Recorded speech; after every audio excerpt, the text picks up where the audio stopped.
Here is Bless Our Home, all stitched up in red. This is just a DMC, and I used 2 strands of floss. This has the little colored in heart, and that's the only thing I colored in on it. I kind of like the real traditional, just red work on this one. And I didn't use a whole lot of different stitches on this one. I used the stem stitch for all the straight lines. The dashed lines are running stitches, and the letters in Bless, it's a stem stitch on one side and then a chain stitch on the other side. And then for Home, it's just a stem stitch on both sides and then just one straight little stitch across to give it a little bit of texture there. The sun, the eyes, and the smile are a real open fly stitch. And then the bees are kind of fun. It's a combination of satin stitches for the stripes and fly stitches to make the bees and the wings. And I'll show you how to do that because it's super, super easy. So this is how it turned out in blue, and then red. And then I was trying to think of another way I wanted to stitch it up. And what I came up with was a dish towel. These are really pretty dish towels I picked up from Dunroven, and I put that on the pattern so you can see what number it is and if you wanted to order any. I don't have them on my website. I might look into that if there's a interest in that. I didn't know because I think they'd be about $4.50 a piece or something, which I don't know what the cost of a dish towel is, but these are really nicely finished, and they have the nice little hang up thing in the corner, which I always kind of like that. So it's Dunroven House. If you haven't checked out their tea towels or dish towels, they have a really nice assortment, nice quality. So this one has black stripes, so I decided to use black DMC floss. I'm using a lot of DMC lately just because the Valdani, I still haven't gotten the shipment in, so still waiting on that. So this one I decided to do a bit differently. Instead of using the stem stitches for all the straight lines, I'm using a back stitch. And if you have heard me talk about it before, I'm not very good at the back stitch, but I'm determined to just keep trying and trying and trying. And it's not too bad. Mine just aren't quite as straight for some reason. It's like a shaky handwriting compared to some other people who just do it so perfectly well. So I'm using the black, as I said. So I wanted to show you, I'll show you the back stitch. And one thing I did notice that helped me was to use a hoop. So this is kind of a small hoop. I should have found a bigger one, but this will work. This is a 4-inch, I think. If I used a 6-inch, I wouldn't have to move it around quite as often. So for a back stitch, you're just going to go actually backwards. So I'm going to go back about 1/8 of an inch, and then I'm going to go forward about 1/8 of an inch. Pull that through, and then you just keep repeating that. So the trick is to get it in that same hole and really be careful about stitching on that same line.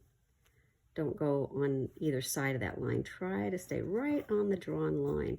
But see, so that's how simple the back stitch is. It goes pretty quickly. And oh, that one's really off. So I'll work on this some more, and then I'll show you some other stitches. We're going to talk about the back a little bit. Since this isn't going to be finished on the back, you want to try your best to keep it as neat as possible. So this is about as neat as I can go. I'm trying not to tie any knots. And so when I am finished with a length of thread, I'm just going to stitch the thread end under some other stitches to secure it in place. And since this will be washed, I want to make sure I go through several so that it doesn't come out with use, if I ever use it. I highly doubt I'll ever actually use this. This is more decorative. And so, as you can tell, there's no knots.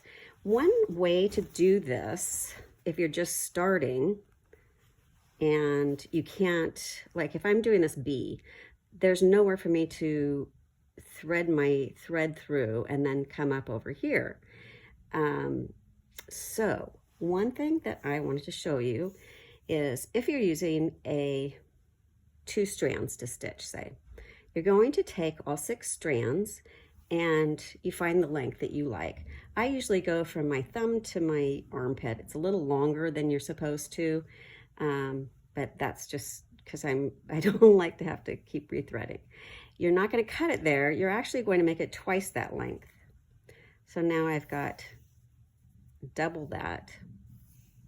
So this is how long you want to cut it, is double the length that you would actually usually use. Now I'm going to carefully, since it is kind of a long piece, I'm going to tap the ends and I'm going to find one thread, and by pinching it gently, I can just pull out that one thread. And if it gets too, since it's so long, you might need to kind of help it along there, and then just keep pulling it out. Keep pulling it out. It's the endless thread there. Now you have 5 pieces in this, and I just usually wind them together to keep them from getting all tangled up and set that aside. So now I have this huge long piece, and what I'm going to do is I'm going to take both ends and I'm going to thread my needle with both ends.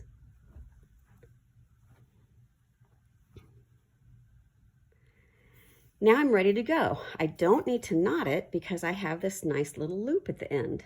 So all I'm going to do, I'm going to show you on this bee is, so I'm going to start by doing some little satin stitches at his head. So I'm going to pull the thread up, but I'm not going to pull it tight because it will just come right through. And then I'm going to take it down where my first stitch will be. I'm going to turn this over and I'm going to thread my needle through that loop. Now I can pull it tight, and now it's not going anywhere. Now it's nice and secure. I don't have a knot. I didn't have to do a waist knot. So that is very helpful. It doesn't work so well if you're using one strand because you can't double it. You need to be able to double it to do that method. So satin stitch for his little head, I'm just going to do 2 little stitches next to each other. And then for his main body stripe, I'm going to do 3 or 4. Just going to go from one side to the other.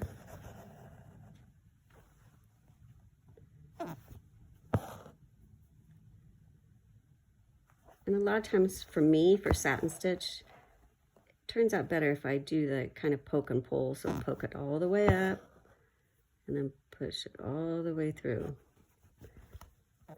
So that's 3 stitches. I think he needs 1 more to make it nice and plump. I like fat and happy bees. Okay, and then we'll do the tail, and we'll just do another couple little ones like we did with the head. And then the stripes are done. And then comes the fun part. I'll show you how easy it is to do this little bee. Because they're really tiny, so it'd be pretty hard to do. Well, you could do a back stitch around it, but it'd be hard to do a stem stitch around it, which is what I did on the red one. Okay, now for the body, I'm going to come up halfway on the side of that middle stripe. I'm going to carry my thread down and around to the other side of the stripe, and I'm going to bring my needle up at his bottom, like that. The thread is going to be under the needle. Pull it away. And instead of just tacking it right under that side, I'm going to come out just a little bit to form his stinger. And that's a fly stitch.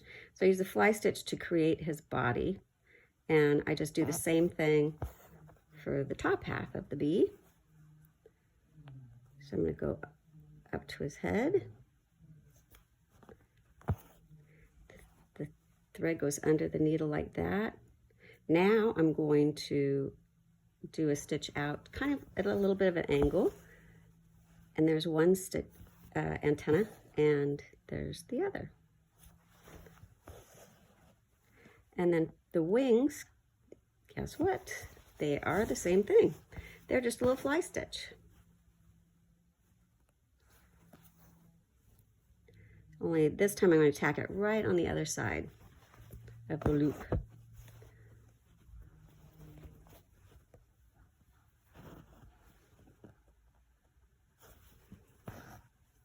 And that's how you make all 4 of the little wings.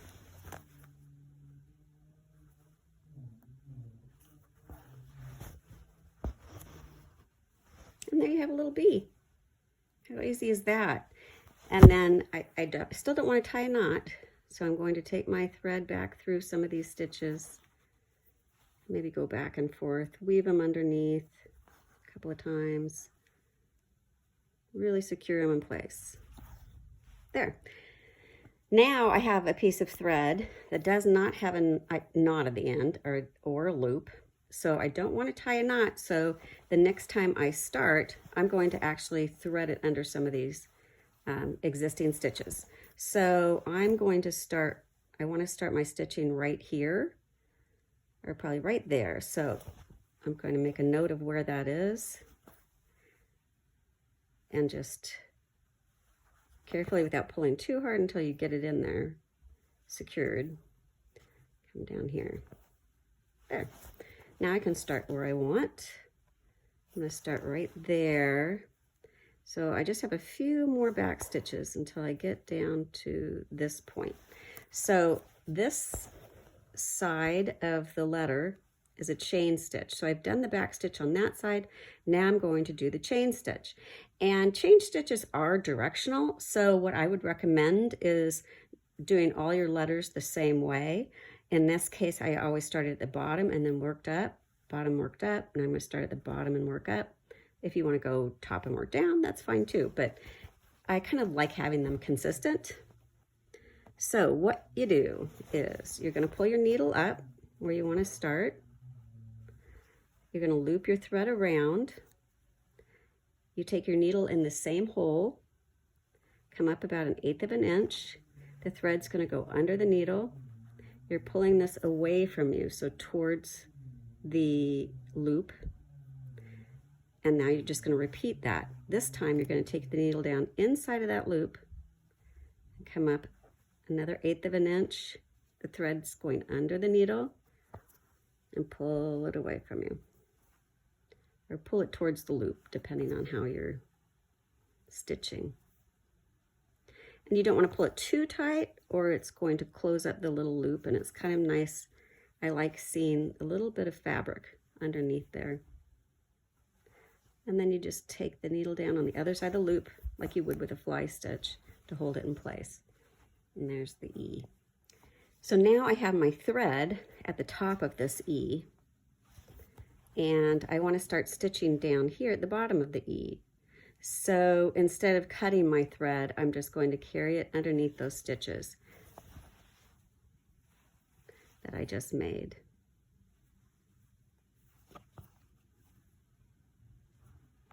Until I get back down to the bottom.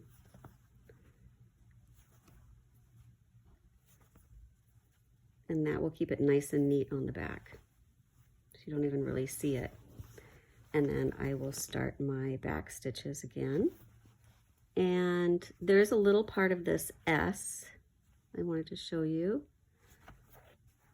So I'm going to hop over there now. This is a little lazy daisy stitch at the end of the S's. It looks like this. So a lazy daisy stitch is just one chain stitch. So we're going to start at the bottom or the base of the loop. Wrap your thread around. Needle goes in the same hole, comes up at the top of the loop. The thread goes under the needle. Pull it towards the loop and then just tack it in place. And that's how those are formed. And now I can just come up at the base of that and continue my back stitches. And again, I'm going to use the hoop. I normally wouldn't for just a little fly stitch, but it might be easier for me to show you this if I do. So you use the hoop if you want. If not, I completely get it. So I'm starting all over again with the thread with the loop on the end, and I wanted to show you just one more time. So I'm going to take the needle down on the other side of this little eye, And I'm going to make that eye by using a really open fly stitch. So I'm going to take the needle down, but I'm not going to pull it all the way through because I don't have a knot on the other end. Like that. And then I'll put my needle through there. Now I'm going to bring my needle up at the bottom of the eye.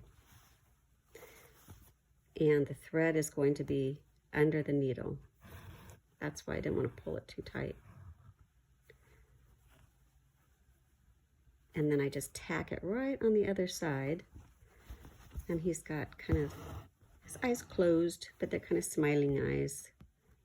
And now I'll do the other eye. So on one side, take the needle down on the other side. And we're going to bring the needle up at the base of the eye.